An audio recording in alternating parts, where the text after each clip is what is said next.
There's no place to escape to. This is the last podcast. On the left. That's when the cannibalism started. What was that?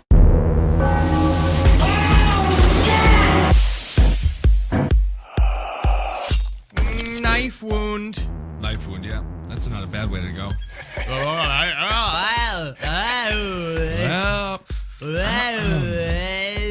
Is that good? Are we Do ready I to go? sound good? No. That's Marcus. I am Ben. With us as always, sounding bad. Who is he? Yeah, he's unemployed. Henry Zabrowski. Unemployed? What happened, man? I thought you were working. No. How'd you get fired again? Well, things have just been going south for me. And I know that I'm addicted to hamburgers, and the government made that happen for me. How'd the government get you addicted to hamburgers? Because, they're nice, juicy hamburgers on the Was it the- commercials, and so I'm taking a gun. I'm going to kill my boss. You're making some jumps. You're making some mental jumps. I don't think the government controls those sweet, sizzling beef patties on those McDonald's ads. But, Ben, I've realized it's the only way to get revenge. Spree killing. Spree killing part 2. And so last week we covered a lot of fun dudes, fun guys doing fun things. Is guys that with how big you tits. describe the people? Yeah. Is that how you describe Richard Speck? Fun He's guy doing fun things, Well, raping 8 nuns. He turned into a fun guy. I finally sat and watched a doc that you watched because I went after doing the podcast. I went to go look for as much of the prison tape as I could find. Oh, yeah. And I couldn't find it except for the clips that you watched. Yeah. And man, he's got a set of perfect tits. He really does. Amazingly Heidi perfect Klum breasts. nipples. They're perfect tits. You want to suck on they're like little Malamars. If you're in prison and you haven't seen a woman for about 30 years and Richard Speck goes in with a bunch of honkers like that, you can make believe. The worst part was the No dude doubt. sitting next to him in sunglasses just recoiled like he was on the beach at Ibiza. Oh, Just yeah. looking at this 6-year-old man, and he's just like, "Hey, you got them blue panties on?" And he's like, "Yeah, you want me to take them off?" And he's like, "Yeah, that'd be all right." It's amazing. It's just like this 6-year-old man just standing there, just going like, "Hey." Yeah, the dude's just acting like Kid Rock at a strip club, just treating Richard Speck like the biggest piece of human meat. Really enjoying him. But now we're into some people who are these are the real deal. We're gonna count down the top these 3, are- but before we get to that, we're yeah, gonna go this is with, definitely we're looking at the Bobby Bonilla's. that's right, Bobby Bonilla. That's your baseball reference. We're That's your looking for baseball the go-to. Howard Johnson, the Mookie Wilsons. The Mookie Wilsons. Huh? This is all I know is Mets from 1984 to 1989. Those are the only baseball players I know. Okay. Last week we went through the first 4 types of spree killers. Yes. We went through your guys who were in it for the fame, guys that are in it for the revenge, guys that are in it for the sex, and now we're at type 5, otherwise known as there are days and there are days. Oh my. These are guys that are completely out of touch with reality. They're most of the time they go through psychiatric evaluation either before or after. All of these guys were tagged as mental health risks. Cuckoo. A lot of them from the time they were children. And they just let him go. And they gave, and literally all of them, like Charles Whitman, our big boy that we're going to do up top, he just like literally to about 15 different people, he's like, it'd be a right good idea just going up in that tower and start picking people off with a deer rifle. And they're like, Charles, you're funny. Now that's my favorite Charles Whitman joke. Isn't that great with the tower and the shooting everybody? In fact, the exact quote is, "Person could stand off an army from atop that tower before they got him." Intriguing. This is why we bring him around. He always has the good times with the nice thoughts. Again, another great man that we made. All But yeah, right, these are people that so these are the truly cuckoo for psychopaths. And 2 made in America and 2 made overseas. So let's get into Mr. Whitman. Mr. Whitman, Charles Whitman, this whole thing happened in 1966 in Charles Austin, Texas. Lucky Whitman. Luck my ass. Luck had nothing to do with it. This Practice, Henry. Exactly. This guy was a trained killer through and through. He was at the time the #1 spree killer in America and possibly the world if you don't count wars. That's the thing about all of these is that you can't count wars. Right. In all of this. What's This the is total? just What's the total death count for Charles? His total death count was, I believe, 18. It was 18 with a minus. We were gonna say minus his wife and mother and minus the people on the stairs of the bell tower that it was heading up. Okay. Yeah, he injured quite a deal. But the big thing also about Charles Whitman, the world's youngest at the time Eagle Scout. Yeah. Oh. Yeah, Wow. so he started off really interestingly, only because of his abusive father. When they were together, like the only way they understood each other was that he would take his boy out shooting, and he was amazing at it. He said, as a matter of fact, that he could shoot the eye out of a squirrel from like 50 yards, some like ludicrous Sort of thing. like that Larry Bird story where he said he was throwing coffee beans into coffee cups. But it's a little bit different because I don't think he got on the cover of Sports Illustrated. Yep. When Charles Whitman was a U.S. Marine, he received 215 out of 250 possible points on a shooting test and did well when shooting rapidly over long distances and aiming at moving targets. Okay. He's really quite good at this. And then I was also watching a doc on him too, and that's where there was like some other old Marine was like talking about him, and he was just like, and there ain't no better way for a Marine to go out than go up showing everybody he could still shoot like a motherfucker. And I'm just like, oh, I good. guess so, That's cool. Yeah. He could also just die peacefully in his sleep surrounded by his family. Have But a nice military funeral, a nice little 21 gun salute, something like that could be a good way to go out.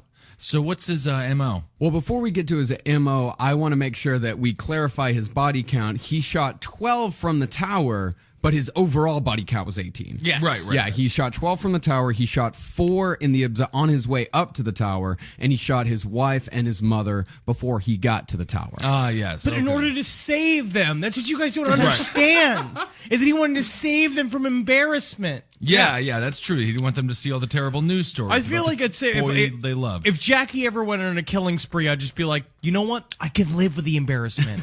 Yeah. Matter of fact, that's going to give me good numbers. Yeah, Jackie Zabrowski would go on a wonderful killing spree. Yeah. Speaking of killing sprees, Marcus has quite an unbelievable video of him shooting what is it? AR-15. An AR-15. Yeah. So when you go on your killing spree, that'll be all over the news. I'll post it. I'll post it on the page because you can see my maniacal joy. Oh, he's having a great time. After shooting it, like I'm Indeed. just laughing and laughing so hard. That's right. But he climbed up to the top of the bell tower in UT. And before we get into really like his kind of private life, I just want to say I have been there. Right. I have been to the University of Texas, to the courtyard where he killed most of his victims. These are your people. These are my people. This is Yeah. Texas, you know? Right. And I've seen from the length, the distance that he shot these people. He was good, huh? My God. And it is terrifying to think that a man is that good. Oh yeah, he was pulling a Michael Jordan 3-beat. Yeah. Like this was his golden moment. This was the moment he was born to do, and he knew it from years before that he was gonna, because he kept Yeah. saying it. He kept Yeah. saying to everyone, it's just like, you just go up on that bell tower and start shooting people. He'd already ran it through in his brain. I mean, Over and over again. Well, he's the only one out of the ones that we're going to talk about today that did not have psychological problems as a child. Okay. He had a relatively normal upbringing, especially for Texas at the time. You know? Yeah. Yeah, his dad was a piece of shit. Yeah, his dad beat him. Yeah, but most that's- Texas older men, once you hit 45, you just slowly turn into a beer guzzling, big hat wearing, shit kicking clod stomper. Sure. You know what? I'd take it back. Me and you can share this one. He grew up in Florida. What? Oh, Yeah. this is the Florida guy. Yeah. Florida created Mr. Charles Whitman. Where Very did he grow interesting. up in Florida? West Palm Beach. Whoa, where the Mets train. Mookie Wilson. Mookie Wilson spent some time there. Howard Johnson spent some time there. He was a popular guy, moderately intelligent, Sure. pretty normal. The only trouble he really got into leading up to this, because a lot of these guys have criminal records, the only trouble that he got into was when he was in college. Him and a couple of buddies went out, they shot a deer, they brought it back to their dorm, and they tried cleaning it in their dorm showers. Well, That's that is just goofy. That's Yeah. redneck pranks. Yeah, that's Yeah. just It's a redneck redneck pranks. prank. And when he was in the Marines, he got into trouble for gambling. Okay. He had a Gotta little let bit. off some steam. Yeah, Indeed. he got into trouble for usury. I mean, for that's kind of usury? hardcore. That's like Yeah. that's What's a biblical usury? crime. That's lending money and looking for interest. Yeah, that's lending money in an unethical manner. Meaning, if you don't What give me my every 20 bank does? if you don't, no, well, it's what the Bible did to do a slight to a certain race of people very I will interesting. go, that have been much maligned over time. Right, And I right, won't right, say Jews. Oh, I thought it was the Scandinavians, not the Scandinavians. Okay. It's essentially it's like the modern day version of it is if you don't have my $30 by Friday, I'm going to break your pinky. Yeah. Oh, okay. I love my pinky. Yeah, I'll just I'm have your going to money. take you up to the top of the University of Texas's bell tower, Sure. and I'm going to use you as a gun and throw you at people from the bell tower. Oh, okay. Yeah. I could take out a lot of people if you threw me. Yeah, Yes. like a whole other big man. I don't know. I don't know. Like I guess 4 kids. Yeah, maybe 4 kids. First of yeah. all, it's me getting you up and That's a throwing lot you of like a work. spear, and I Yeah. don't got that kind of time. No, Ain't no. nobody got time for that. I know. It's tough. So after years and years of doing various things, he was a student at UT very briefly. Okay. But couldn't quite hack it. After this, in the weeks and months and possibly years leading up to the shootings, he started getting these blinding headaches. Okay. My head is killing me. And it's like after a while, that's Yeah. going to make you start connecting every single thing that happens into your life that while you're having a headache is going to make you mad. And then when you're not having a headache and you still see Kathy coming in, she's just like, oh, Charles, I dropped one of the eggs. And you're just like, my head is killing me.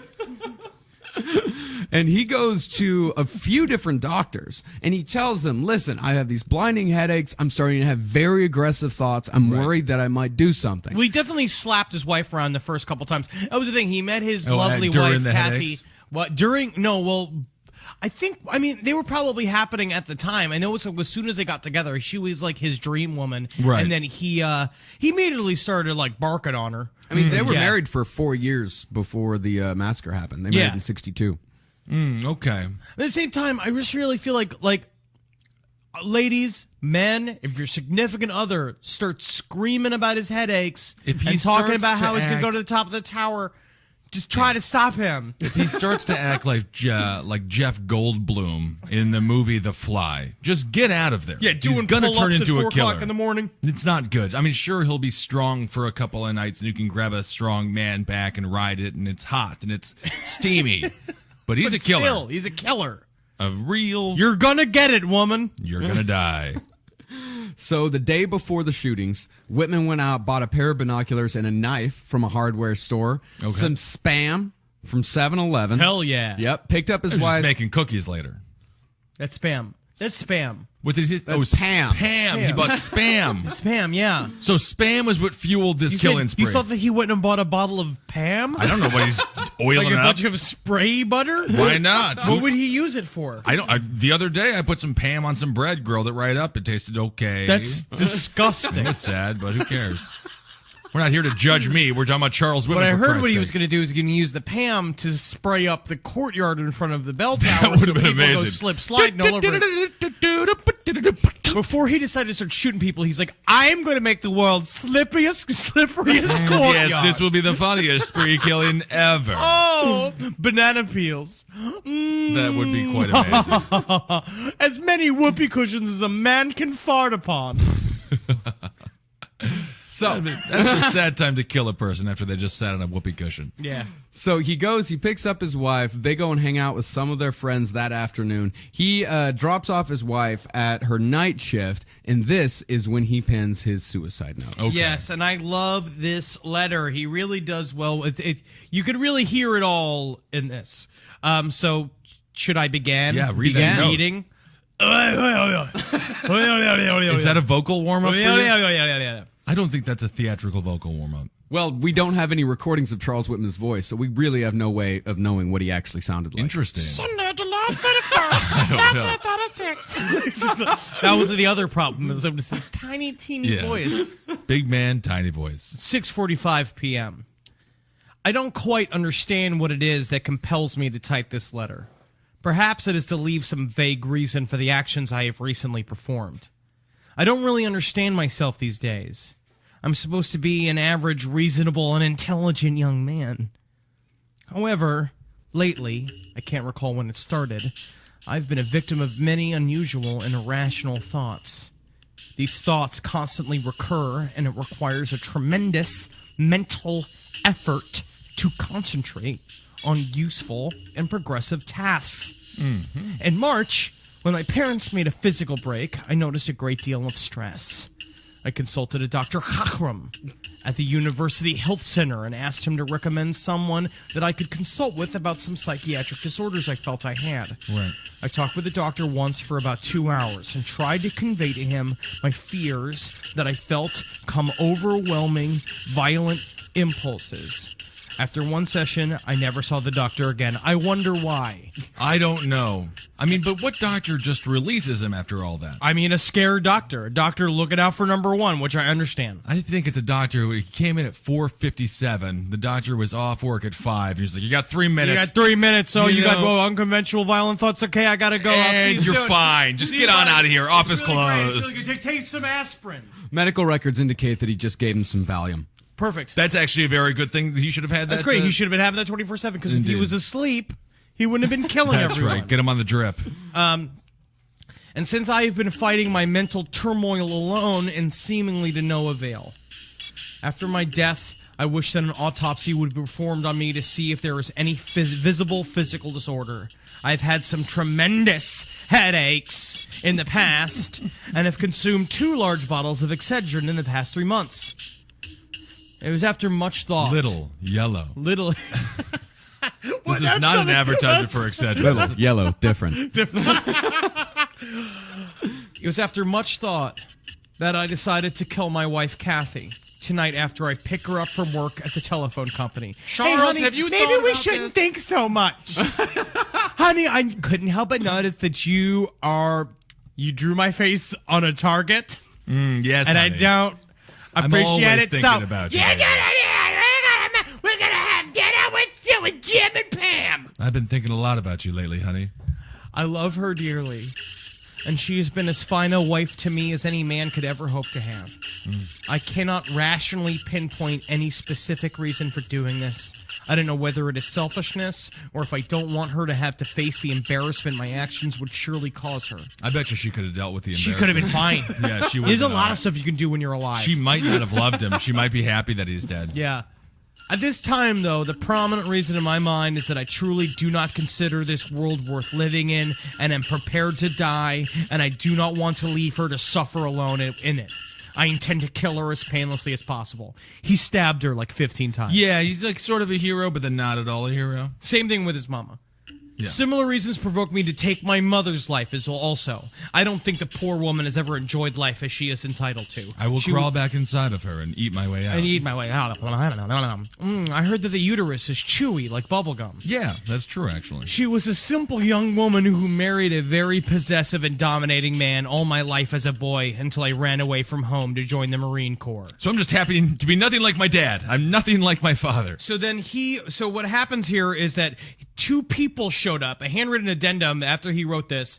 He killed his wife, which he brought her home, right? Yeah. He killed his wife by stabbing her a bunch of times. Then, while he was writing this letter, friends came over and hung out with him. And they said the only unusual thing is that he had the typewriter out in the living room. But otherwise, we had a fairly pleasant conversation. That's nice. You know, and they just talked about it. He got him off. And then he writes, friends interrupted, August 1st, 1966. Monday, 3 a.m. Both dead. I was a witness to her being beaten at least once a month. Then when she took enough, my father wanted to fight to keep her below her usual standard of living. I imagine it appears that I brutally killed both of my loved ones. Yep. Yeah, I mean, it's just a fact. It's dead, so. I was only trying to do a quick, thorough job. If my life insurance policy is valid, please see that all the worthless checks I wrote this weekend are made good. It's like you, Ben. Yeah, it's a nice Colonial Penn commercial. Please pay off my debts. I'm 25 years old and I've been financially independent. That's more than Holden McNeely's got to say. That's right. Hold him from the round table. That's what he said. Donate the rest anonymously to a mental health foundation. Maybe research can prevent further tragedies of this type. Charles Jumpy Whitman. You went jumpy. It's Jay, so I think okay. I think his middle name was Jumpy. I think so. Give our dog to my in-laws, please. Tell them Kathy loved Scotchy very much. Oh, very nice. Extremely concerned about the dog. I'm happy he didn't kill the dog. Yes. He does have a heart. Yeah, and then he wrote a letter that he put next to his mom's corpse, if you want me to read it as well. Yeah, what's the point of that one? To whom it may concern. Well, your mother. I have just taken my mother's life. I am very upset over having done it. However, I feel if there is a heaven, she is definitely there now. If not, I guess she's fucked. That's not a very nice letter, Charles. And if there is no life after, I have relieved her of her suffering here on earth. The intense hatred I feel for my father is beyond description. My mother gave that man the 25 best years of her life, and because she finally took enough of his beatings, humiliation, and degradation and tribulations that I am sure no one but she and he will ever know to leave him. He has chosen to treat her like a slut that you would bed down with, accept her favors and through a pittance in return. I am truly sorry that this is the only way I could see to relieve her sufferings, but I think it was best. Charles, say 3 nice things about your mother. She's got a strong back, she's got a beaten stomach, and she's got a winking eye. Okay, that's nice. Let there be no doubt in your mind, I love that woman with all of my heart. If there exists a God, let him understand my actions and judge me accordingly. Charles Jumpy Whitman. I still don't fully understand. He killed her because she was beat? I mean, it's kind of He a bizarre, killed her. I mean, he's slightly just, worse than his father. Yes. You know, because he like killed her. He stabbed her a bunch. Right. Yeah. All right. So he finally finished all this up about 3 a.m. The next day, he went out to the Austin Rental Company and rented a hand truck. It's work day. Big hand truck, because he's got a lot of shit to Got take a lot with of him. packages. A lot of stuff. He's like a fun little Santa. He went over to a hardware store. He purchased a Universal M1 carbine. Pretty badass gun. Just rifle, hunting Is that a rifle. standard? Is that a marine gun or is that a hunting rifle? Marine gun at the time was an M16. Cool. Yeah, that's a hunting rifle. 8 boxes of ammunition. Told him he's going out hunt wild hogs. Oh, very He is. interesting. Yeah, indeed. Then he went to Long pig. I've seen the ladies in Texas. UT, hello. And then he went how are you, Samantha? It's nice to meet you. I'm going to biology class. Oh, man, you're so fucking hot. He then drove to Chuck's gun shop where he purchased 4 more magazines. Hey, of, welcome to Chuck's Ron. Gun Shop. How can I help you? Yeah, I like someone that helps me. I just want to show them all, man. Upsell this guy. Upsell him on the better rifles. This guy's looking to buy. He bought 6 more boxes of ammunition and a can of gun cleaning solvent. He then went to Sears where he purchased a Sears Model 60 12-gauge semi-automatic shotgun and then went back on home. And a nice dresser set as well. Yeah. That's one thing he doesn't mention in that. Then A he bunch of plus-size brassiers. It's interesting, yeah. Then he sawed off the barrel of the 12-gauge shotgun, packed the women along with a Remington 700 6mm bolt-action hunting rifle, a 35 caliber pump rifle, a 30 caliber carbine, a 9mm Luger pistol, a Gallus Brescia 25 caliber pistol, and a Smith & Wesson M19 357 Magnum revolver, 700 rounds of ammunition, all into his footlocker. He already packed food, coffee, vitamins, Dexedrine, Excedrine, earplugs, jugs of water, matches, lighter fluid, rope, binoculars, a machete, 3 knives, a transistor radio, toilet paper, a razor, and a bottle of deodorant. So he was prepared. Ready for Y2K, acting like Antonio Banderas in the movie Desperados. thing And he did all this before 11 a.m. I will Wow, also that's add- amazing. Look at us. We barely get a podcast done. It just now turned 11. Wow, We're we've just- done nothing with our day. I've had 4 cups of coffee in about 25 minutes. You know what the other thing is?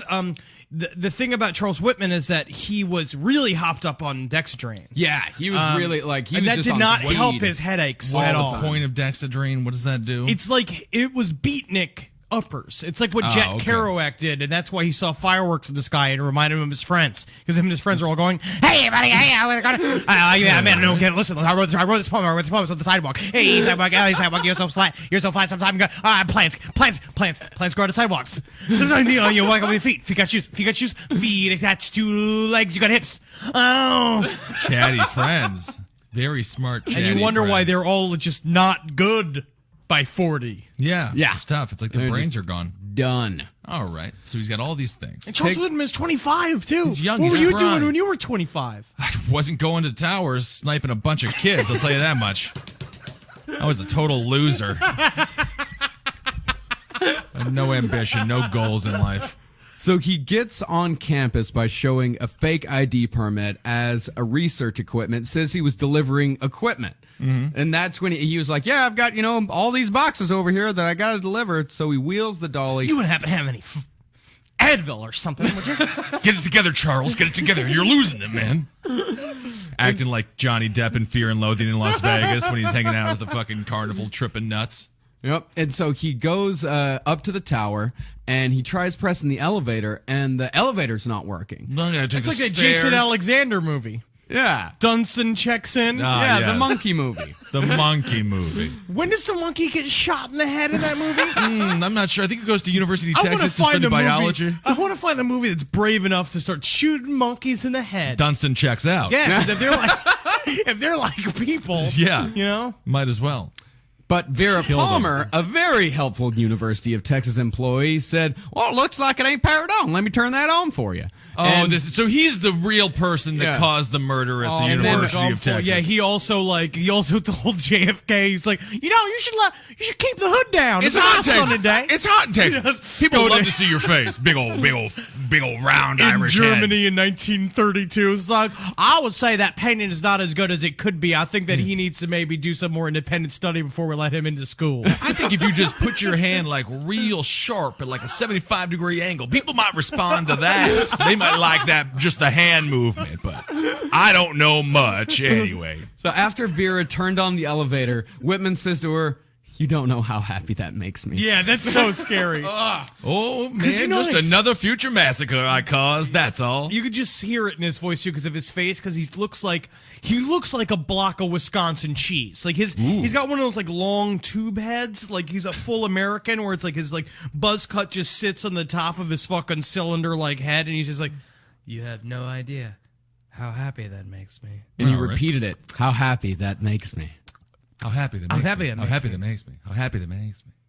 All right, so he's in the elevator. So it's at this, he goes up to the 27th floor. Of course, the elevator doesn't go all the way to the clock tower observation deck, and he starts lugging all of his shit up the stairs, and this is when the public killing starts. Yes. Okay. This is when he just starts attacking anyone that he sees. The first one is an old woman. He fucking hits her in the face with the butt of his rifle, and then he hits her again when she gets on the floor and smashes her fucking skull open. Yeah. So he Drags her doesn't behind. actually shoot her. No. Drags her behind Wow. a couch. Okay. Yeah. And then he goes up the stairs. He gets up there, and then it's a fucking family. He's just going like they're going to go see the bell tower. And Cheryl he's like, Botts and Daddy, Don Walden. Daddy, I want to go see the bell tower. And he's just Right. like, if you just shut your goddamn mouth for a second, we're gonna get up to the tower. You are making my head explode, son.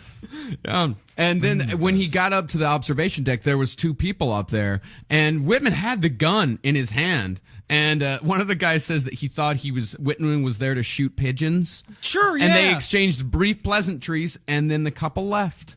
Oh, okay. Man, that's all you have. That's why instead of just screaming, flipping out, be nice to the man with the gun. Yeah. Just be Yeah. like, oh, so you're shooting pigeons? You helping? And he'll be like, yeah, shooting pigeons, all right. And it's like, well, I'll be seeing you, buddy. You know, it's like Well, you that's can the get it thing. in and out. I mean, when you tell Whitman like shooting pigeons, he's like, "Well, that guy sees how I see the people. You know, this is large pigeons. He gets me. He You understands. get out of here. I like the way you. I like the cut of your jib. That's right. They're Get little on outta walking here. pigeons. That's what I call them. Little can't fly pigeons. And so then he barricades the stairs to make sure nobody can get in. Right. But he sees a couple of two families coming up the stairs, try to get to the observation deck, and they start looking through the barricade, try to see what's going on. And Daddy, I want to go outside. Some losers barred up the door to think he's out there, Daddy. And that's when Whitman put a shotgun through the hole and blasted him in the head and instantly killed him. All right, very good. Yeah. Sounds. And I'm then happy he- that kid's dead. Yeah, he shot two kids. He shot they were 16 and 18. He shot and killed one, and then shot another one who got knocked unconscious. He fired the sawed-off 3 more times through the gates. He wounded the mother in the head, one of the mothers in the head, and then he killed Marguerite Lamport with a shot to the chest. Okay. And this is when the real killing started. That's the story of America.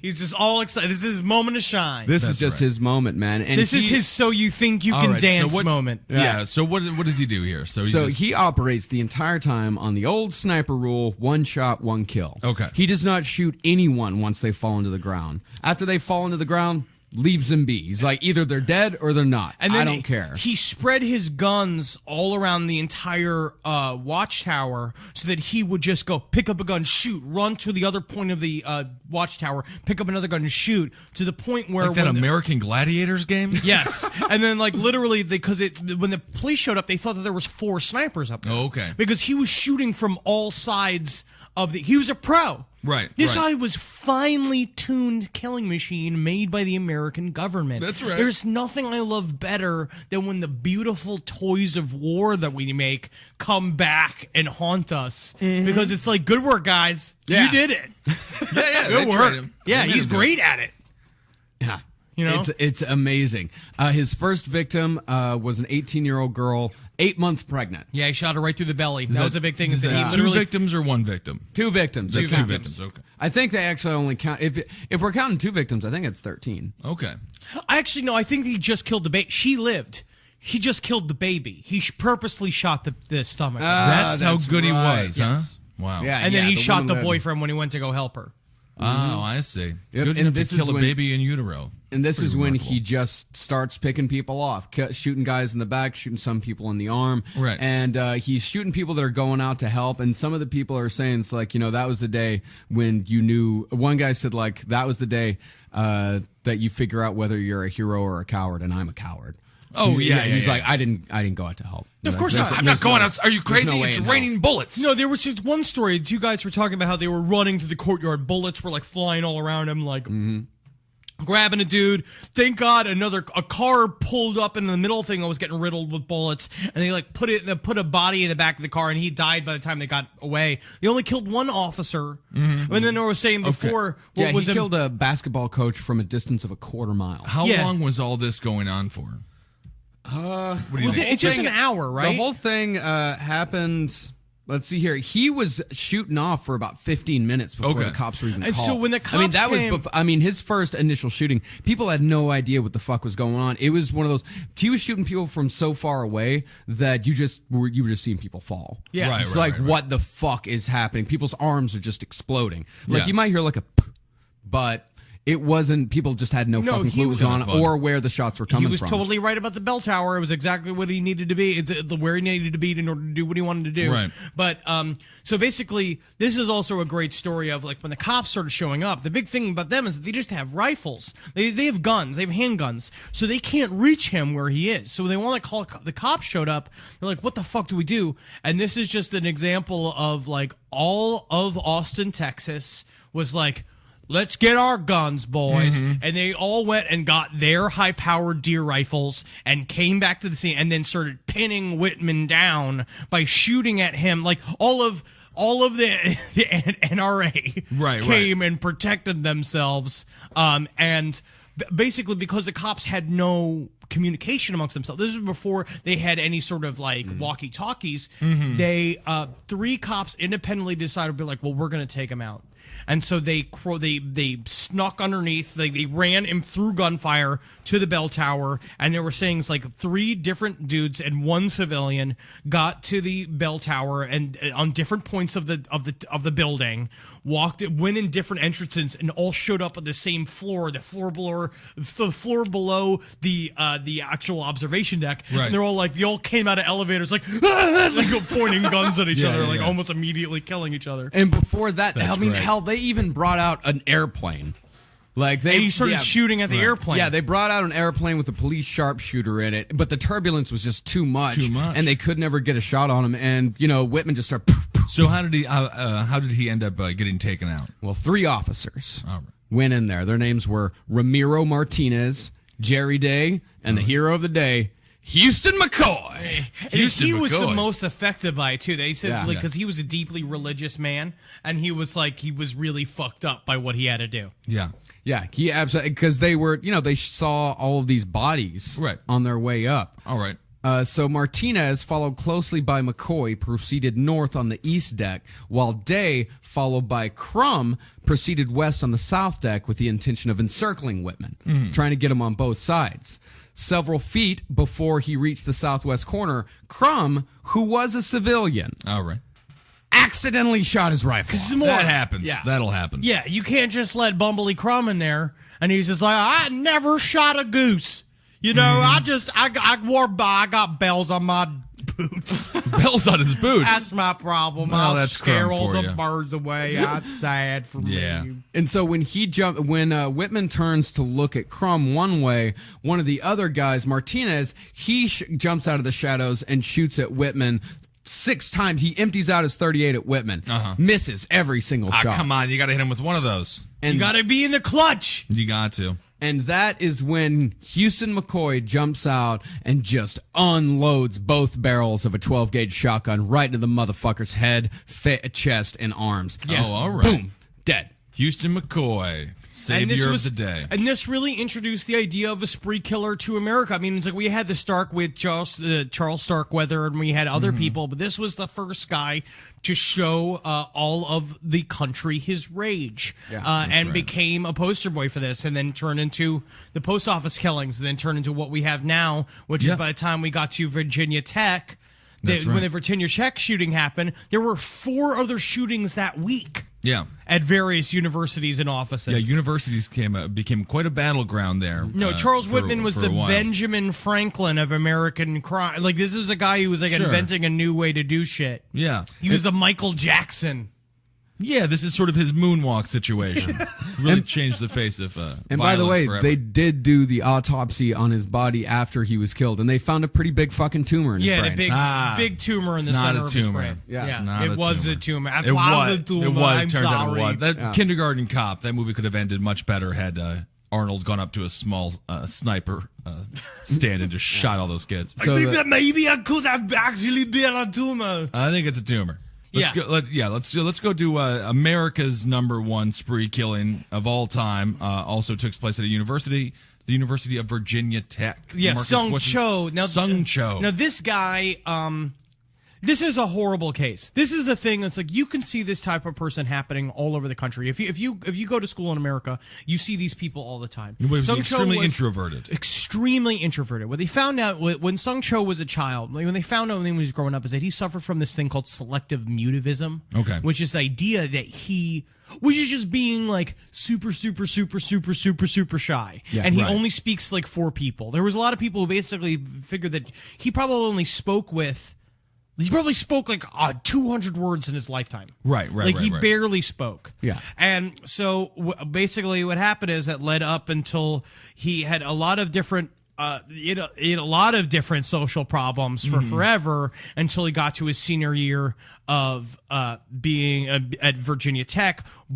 Went in there to be a IT guy, and of he course. excelled in that because basically, as he got through high school, using medication and therapy, they were like, okay, well, he's breaking him out of his shell, and he's like, I don't want to do this therapy no more.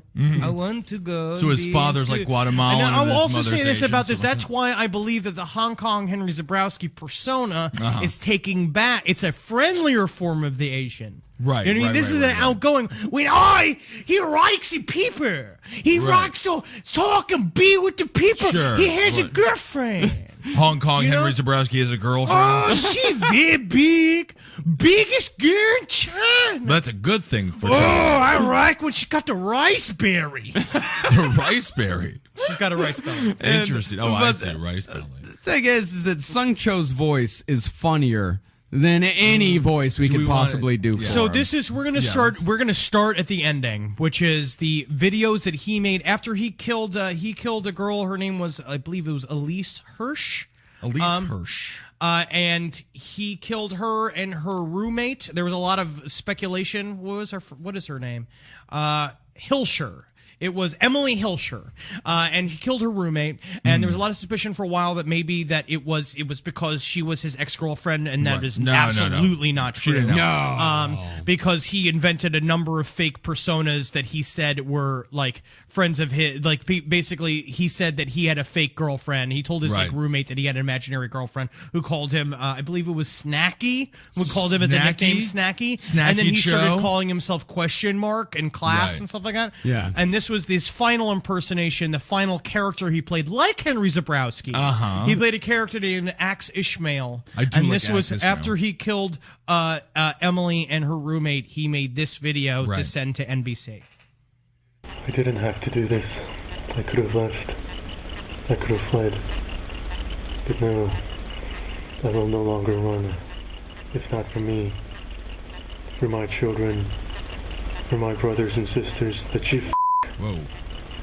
I did it for them. The strong You language. had 100 billion chances and ways to have avoided today, but you decided to spill my blood. You forced me into a corner and gave me only one option. The decision was yours. Now you have blood on your hands that will never wash off. You sadistic snobs, I may be nothing but a piece of You have vandalized my heart, raped my soul, and torched my conscience. You thought it was one pathetic void life you were extinguishing. Thanks to you, I die, like Jesus Christ, to inspire generations of the weak and the defenseless people. Do you know what it feels like to be spit on your face and have trash shoved down your throat? Do you know what it feels like to dig your own grave? Do you know what it feels like to have your throat slashed from ear to ear? Do you know what it feels like to be torched alive? Do you know what it feels like to be humiliated and be impaled upon on a cross and left to bleed to death for your This amusement? is like kids I played Magic You have with. never felt a single ounce of pain your whole life. Yet you want to inject as much misery in our lives as you can, just because you can. You had everything you wanted. Your Mercedes wasn't enough, you brats. Your golden necklaces weren't enough, you snobs. Your trust fund wasn't enough. He grew up in a Your $500,000 vodka and cognac house. weren't enough. All your debaucheries weren't enough. Those weren't enough to fulfill your hedonistic needs. You had everything. You just loved crucifying me. You loved inducing cancer in my head, terrorizing my heart, and raping my soul all this time. When the time came, I did it. I had to. All right. Well, I'm happy he didn't talk very much because when he did, it was very disturbing. It sounded awful. That is a man who does not have practice with public speaking. He had No. a beautiful singing voice. Oh yeah, I I've had heard a them. dream. Oh, gorgeous. Now that's a If better. only they knew. Yeah, But this is fuck that Susan Boyle story. so basically. Show on American Idol. That would have been something. This is a very similar breakdown to what happened with another all-star, Adolf Hitler, who was basically, he went through his whole life never being able to express himself. People would ask him questions, and they would talk about. They interviewed his friends in elementary school, friends, quote unquote, people who sat next to him in elementary school, Right. and they were like, he never said a single word. But everyone also said was the thing about him is that he was totally anonymous. No one made fun of him. Like he never He was had. fine. He was totally fine. Nobody bullied him. He grew up in a totally normal Korean household, which is just like it's very silent. And that they were talking to his elderly grandmother who was sitting in a puddle of spit, smoking like a 4-yard long cigarette. Sure. Who was like talking, and she was like, being quiet in like Korean culture is like really respectable. Right. And his dad was also super shy, so they just thought he was fine. And then I mean, they just didn't care. I mean, not that they didn't care. It's just a different type of parenting. And just a real quick side note for those of you, I think a lot of Americans know, but people outside of the United States, if you don't know who Sung Cho is, he killed 32 people in one day. It's Yeah, the number 32. one. It's the number one spree killing to ever happen in American soil. Yeah, was also- and number 3 worldwide. But he was also a little Shakespeare. Can we read his one of his Well, I plays? want to just set it up for the fact that like what had happened with him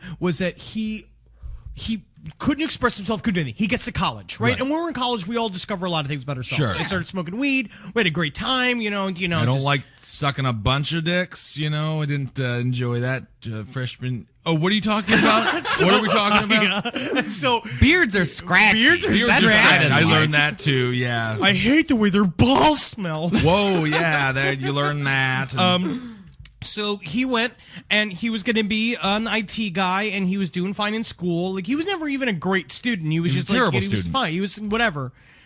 And He was an idiot. He finally took a creative writing class. That's right. And he was like, this is it. Life He's calling. like, I can finally, this is it. I can sit. It's an introvert's way of Mm-hmm. expressing themselves. He's like, I can sit in a room, I can write. He's like, he went home that Christmas, his freshman year of Virginia Tech. Perfect. And he's like, Mom, Dad, I'm going to write a romantic novel. Isn't that and they're nice? like, sure. You'll do great at it. I guess that's whatever. You Everyone know, whatever it is. described you as romantic. So he wrote a bunch of it, brought it to the head of the creative writing program at Virginia Tech, and she's like, this is not, you are not a writer. Some people have a calling to be a writer. And so then he proceeded to write all of this shit. I don't know if you also read his poem. If you want to start with his poem, Spear Me Down. Oh, I can start with that. yeah, let's Yes, hear so Spear this Me was- Down. this I is want what to he hear wrote. him read it. Yeah, I mean, I wish Joe God would knows be it would alive. take 25 minutes. But he wrote this poem in his creative writing class. It's called Spare Me Down, Heaven. Okay. This thing, my life, all in agony, of hell of torture. Really good impression. And years of bludgeoning torment, not tiny nuisances. Thank you.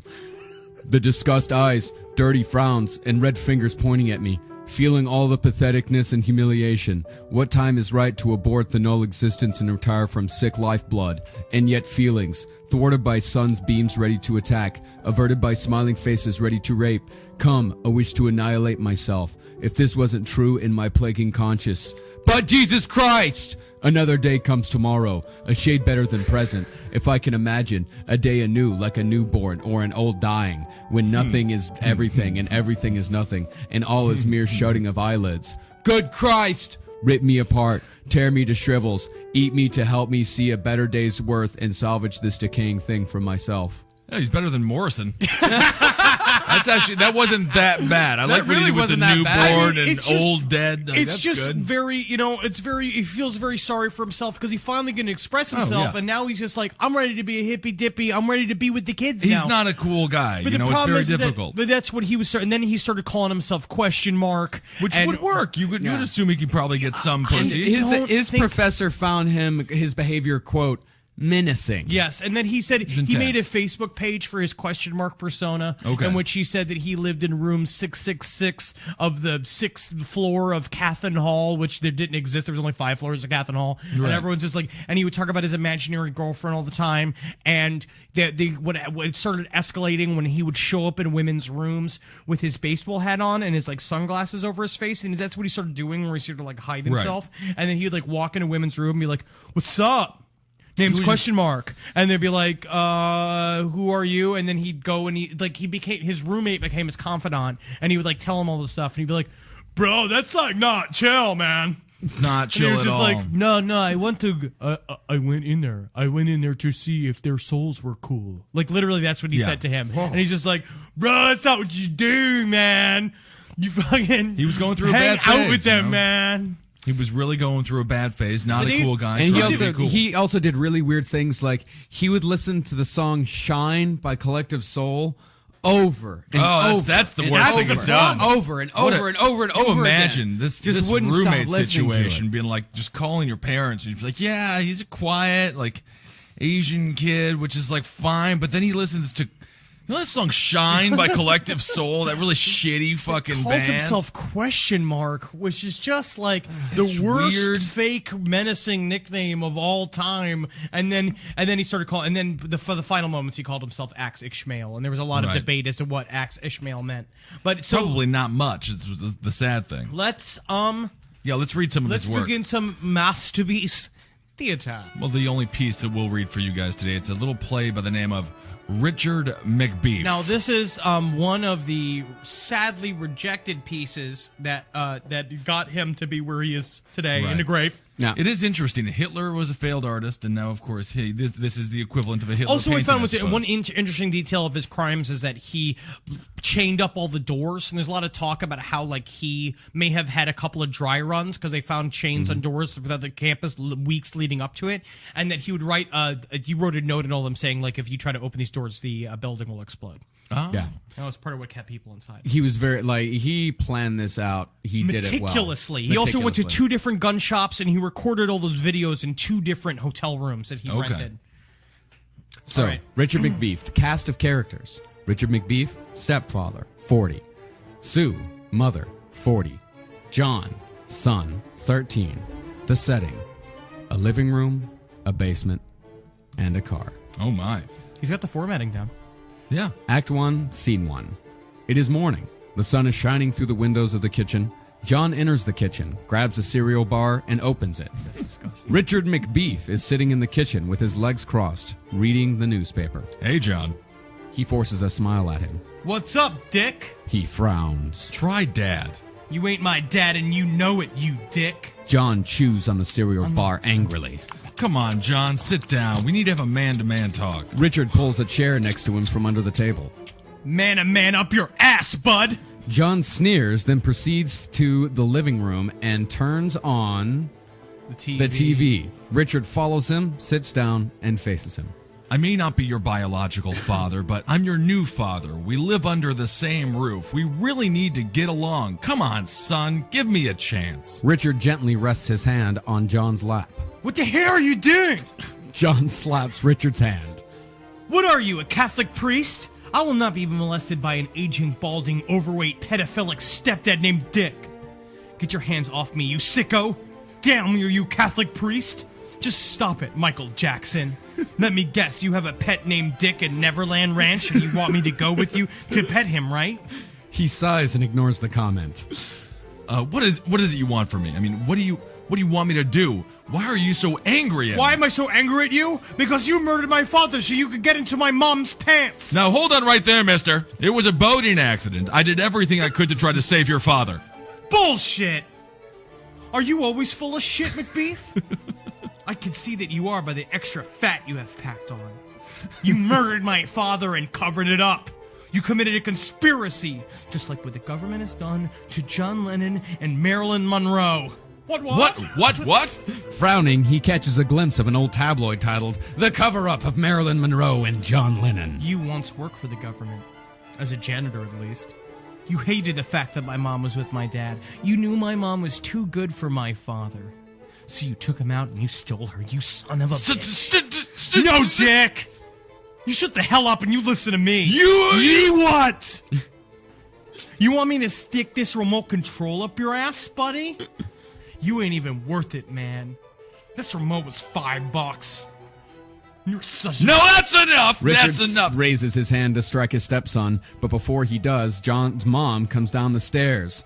Oh my God, what's going on? She covers and hugs John and ushers him to the other end of the couch. What are you doing to my son? You said you would have a nice chat to get on terms with him, and this is what I catch you do? What kind of stepfather are you? Pretending to be nice to him with a fake smile on your chubby face? Tell me, what were you trying to do to him? You were about to hit him. Damn you, Richard. I don't want to hear it! Sue tells John to go up to his room, but he observes the spectacle halfway up the staircase. I swear, Sue, I tried talking to him. He called me a son of a... How dare you! John would never say such a thing. My poor little pooey boy. He lost his father just a month ago. Show some compassion, some stepfather. He tried to touch my privates. Holy shit! Oops! Sorry, John. Dick, you son of a bit! She peeks at John. She approaches Richard and slaps Richard in the head multiple times. Taking off her shoes, she hits him hard. He brushes Sue with his large arm and build. Sue, listen to me! The manner and girth frightens her. Oh my God, what are you trying to do? Are you gonna hit me too? She cowers and runs into the kitchen. She grabs the first thing she can, which is a plate. Stay back! Stay back, or I'll... She throws the plate, shattering squarely on his forehead, but he is unmoved. Whoa! You fat piece of pork! John, go to your room and lock it! She runs down to the basement. Are you a bisexual psycho rapist murderer? Please stop following me! Don't kill me! She throws wrenches and pipes lying on the ground at him, but he is unhurt! I didn't even do anything, okay? I'll stop following you. He stopped with his hands in the air. He kneels. She throws a few more heavy objects at him. Let me explain. John is a rambunctious, pubescent boy. Oh my God, you are a pedophile! No, Honey Poo! Honey Poo? Honey Poo, don't you believe me? John is just a mischievous kid who's having trouble getting over his father's death. He'll get over it. He just needs time. Really? Yes. Now why don't we go to the bedroom and do it doggy style? Yeah. Just the way you like it, Honey Poo. In his room, he smiles and throws darts on the target that is the face of Richard. I hate him. Must kill Dick. Must kill Dick. Dick must die. Kill Dick. Richard McBeef. What kind of name is that? What an asshole name. I don't like it. And look at his face. What an asshole face. I don't like his face at all. You don't think I can kill you, Dick? You don't think I can kill you? Gotcha. Got one eye? Got the other eye. He runs down to the basement by his mother's side. That fat man murdered Dad! He told me so while you were asleep, Mom. And he molested me. What? Ah! She grabs a chainsaw and brandishes it at Richard. He runs out of the house and into his car. 30 minutes later, John goes out to Richard and sits on the passenger side, eating a cereal bar. I wonder why it's so sunny out. Today is one fruity day. John stares squarely at Richard with a contemptuous look, who is sitting with a flushed face. Guess what, Dick? You want to know something? You want to know why I don't like you? Because you can't provide for my mom. You barely make the minimum wage, man. All you do for mom is all that honey poo shit. Honey poo! Honey poo! You piece of shit. You were a janitor one time. You're a one-time truck driver. You taught preschool kids for 2 months. And now you are what you like to call yourself a chef, what the rest of the world calls hamburger flipper. Back where you came from, the pinnacle of your career was when you were a pro football player. How long did that last? 3 weeks? Haha! You're over the hills, Buster. Just look at yourself, all fat and lazy. Only if you were smart enough to stay in the league, you wouldn't be like this. A former player. No wonder your name is McPork. I mean McBeef. While the guys were packing on muscles, you were packing on McDonald's fat. Chowing down on 3 Big Macs in 3 minutes. You wanted me to call you Dad? Okay, hey Dad, you are such an asshole. Asshole of assholes, Dad! And as for you banging my mom, looks like that lasted as long as your pathetic career, you prematurely ejaculating piece of dick shit. Sucks for you, you motherfucking McBeef! How dare you talk to your stepfather like that? Eat this, you giant tree trunk piece of ass! John sticks his half-eaten banana cereal bar in his stepfather's mouth and attempts to shove it down his throat. He pushes John away and takes out the cereal bar. Fuck you, Dad! Out of sheer desecrated hurt and anger, Richard lifts his large arms and swings a deadly blow at the 13-year-old boy. A fiend. Lights out. The end. That is brilliant. That shit escalates. He didn't make it. No, That's no, what's so John weird. dies. Of course McBeef not. I wins. can't believe Sung Cho is not a regular Neil Simon. I mean, that's the thing. It is kind of an interesting script. It's an interesting twist. You think John is going to kill Richard, but Richard kills John. Intriguing. Yeah, the other one, the main dude dies as well. Yeah. Yeah. Indeed. Yeah, he always knew that he was he's a bit of, you know the song Beautiful Loser? It's opposite of that. Ugly loser. Well, we've kind of run out of time here, but Yeah. I mean, the guys, Sung Cho's number 3, numbers 2 and 1, that's Martin Bryant and Anders Breivik. Martin Bryant was the same kind of guy as Cho, very quickly. Same kind of guy as Cho. His mother described him as extremely annoying and aggravating.